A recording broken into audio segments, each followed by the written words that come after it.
everyone! Welcome back to Story Hive. Don't forget to hit that subscribe button and ring the bell so you never miss an update. Let's jump into today's story. I was called infertile by my mother-in-law, and my wife supported her in painting me badly, so I divorced her, married her cousin, and became a father to twins. I never thought I'd be sharing my life story on Reddit, but here I am desperately seeking advice from strangers on the internet. I'm a 35-year-old guy, and my life has turned into a soap opera that I never signed up for. Let me start from the beginning. I met my wife Evelyn during our sophomore year of college. We were both studying business and ended up in the same group project for our marketing class. Evelyn was this whirlwind of energy and ambition. She had her whole life planned out: graduate with honors, land a job at a top firm, climb the corporate ladder, and eventually start her own company. I was more of a go-with-the-flow kind of guy, but her drive inspired me. We started dating a few months later, and for the first time in my life, Evelyn pushed me to be better, to want more for myself. We graduated together, both landing decent entry jobs at competing firms. Those first few years were tough, long hours, tight budgets, and barely any time together, but we made it work. 3 years into our relationship, I proposed. I'd been saving up for months to buy the perfect ring. I had this whole romantic evening planned: a fancy dinner, a walk in the park where we had our first kiss, and then popping the question under the stars. But life had other plans. The day I was going to propose, Evelyn called me in tears. She'd been passed over for a promotion she'd been working towards for months. She was devastated, questioning her career choices and her worth. I scrapped my elaborate plan and instead showed up at her apartment with her favorite takeout and a bottle of wine. As we sat on her tiny balcony, commiserating about the unfairness of corporate life, I realized there would never be a more perfect moment. I pulled out the ring and asked her to marry me right there, both of us in our work clothes, surrounded by empty takeout containers. Evelyn said yes, and for a moment everything was perfect. Then came the wedding planning, and with it, my first real encounter with Karen, Evelyn's mother. I'd met Karen a few times before, but always in group settings where she was on her best behavior. Now, faced with planning her only daughter's wedding, Karen's true colors came out. Nothing was ever good enough, the venue was too small, the food too exotic. She criticized every decision we made, from the color of the tablecloths to the style of my tuxedo. Evelyn tried to mediate, but it was clear she was struggling to stand up to her mother. The breaking point came when Karen insisted we invite Evelyn's ex-boyfriend, Tom. Apparently, Tom's parents were old family friends, and it would be rude not to include them. I put my foot down, and to my surprise, Evelyn backed me up. It was the first time I saw her really stand up to her mother, and I was proud of her. The wedding itself was beautiful despite Karen's best efforts to micromanage every detail. Evelyn was radiant, and as we said our vows, I truly believed we could handle anything life threw at us. The first few years of our marriage were good. We both advanced in our careers, bought a small house in the suburbs, and started talking about having kids. Evelyn wanted to wait until we were more financially stable, which I understood. We were doing well, but kids are expensive, and Evelyn had big plans for her career.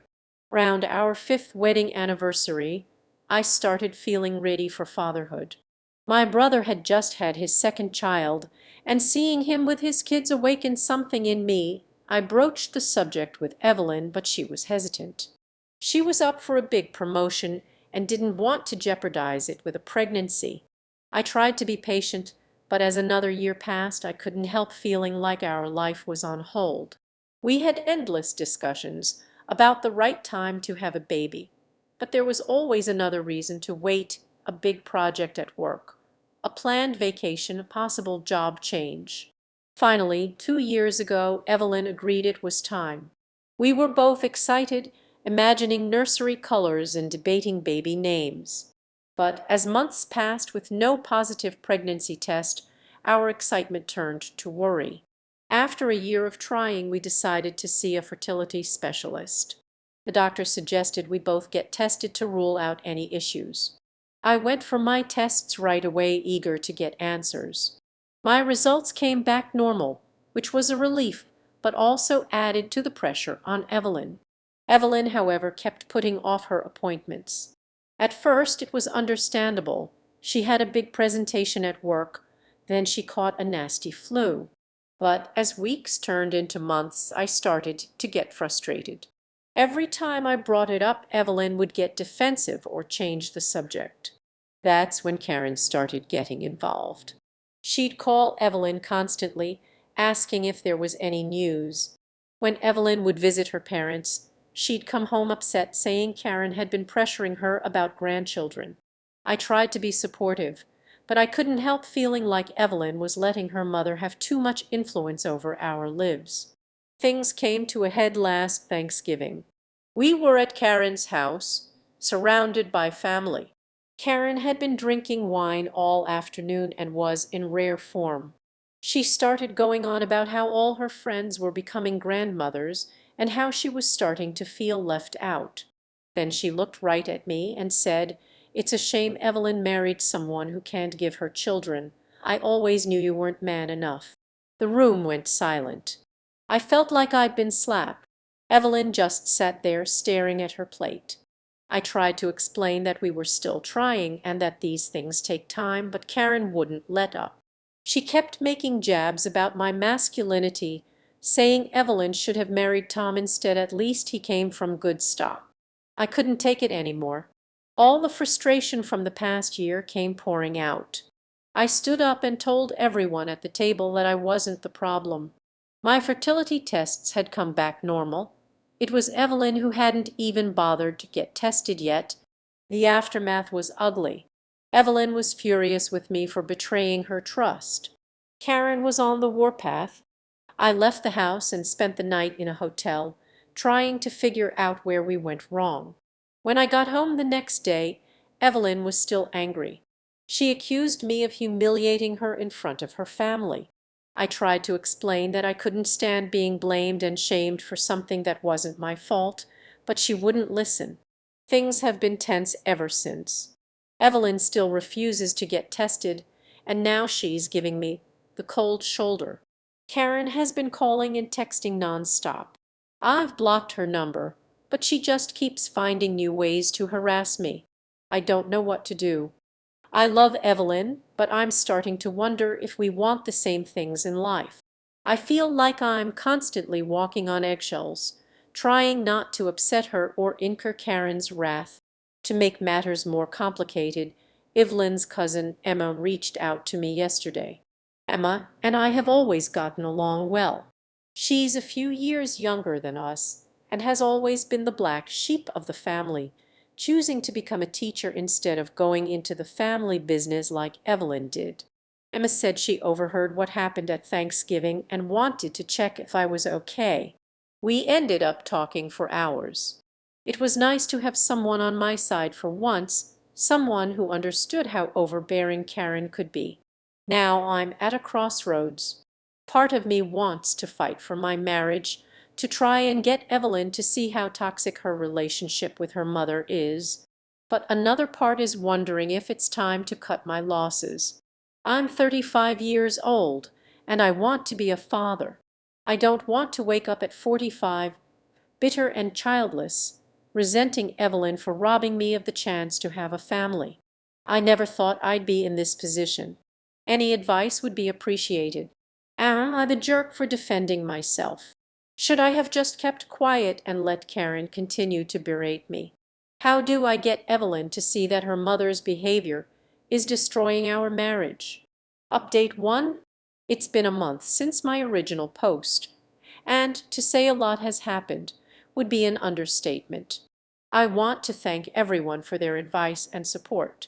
Your comments really helped me gain some perspective on my situation. After reading through your responses, I realized I needed to have a serious conversation with Evelyn. I couldn't keep living in this limbo with unspoken tensions and resentments building between us. I decided to take a day off work and asked Evelyn to do the same. I wanted us to have time to really talk without any distractions. That morning I made Evelyn's favorite breakfast, blueberry pancakes with real maple syrup. It was something I used to do every Sunday when we first got married, but somewhere along the line we'd stopped making time for those little gestures. As we sat at our kitchen table, the familiar smell of pancakes in the air, I felt a glimmer of hope that maybe we could find our way back to each other. After our conversation, things between Evelyn and me started to improve. She got her fertility tests done, and while the results were still being processed, we felt a sense of relief just from having taken that step. We are focusing on our marriage and trying to navigate the challenges together without Karen's interference. Evelyn and I have reconnected in many ways, and while the road ahead is still uncertain, we're committed to facing it together. Thank you all for your support and advice. It has been invaluable. It's been about 6 months since my last update, and I wanted to share where things currently stand. Evelyn and I have been working hard on our relationship and focusing on the future. The fertility issues are still a part of our lives, but we've made some progress. Evelyn underwent further testing and found that she does have some fertility challenges, but we're exploring options together, including IVF. Our counseling sessions have been productive. We've made strides in improving our communication and understanding each other's needs. It's not always easy, but we're committed to making it work. The process has been emotionally draining at times, but I feel that we are finally beginning to rebuild trust and intimacy that had been missing for a long time. Karen's influence has lessened since we set clear boundaries. Evelyn has been more assertive in handling her mother's behavior, and Karen's attempts to interfere have become less frequent. While she still occasionally tries to reach out, Evelyn's firm stance has helped protect our space and our marriage. Emma and I are still in touch, and she has been a supportive friend throughout this process. I value our friendship deeply, and we've continued to take things slow. She's been understanding of my situation and has respected the boundaries I've needed to set with her. I've also been focusing on self-care and personal growth. Therapy has been a huge help in processing my feelings and understanding how to move forward. I've reconnected with friends and family who have supported me through this journey, and I'm starting to feel more like.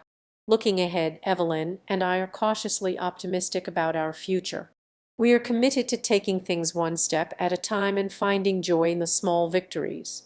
We've planned a short vacation to reconnect and recharge, which I'm hopeful will provide us with some much-needed quality time together. Thank you all for your continued support and advice. It's been a roller coaster, but having this community to turn to has made a difference. I'll keep you updated on how things progress. Thanks for tuning in to today's Reddit story. If you enjoyed it, please give this video a thumbs up and share it with your friends.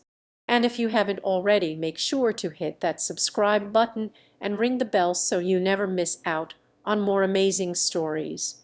See you next time.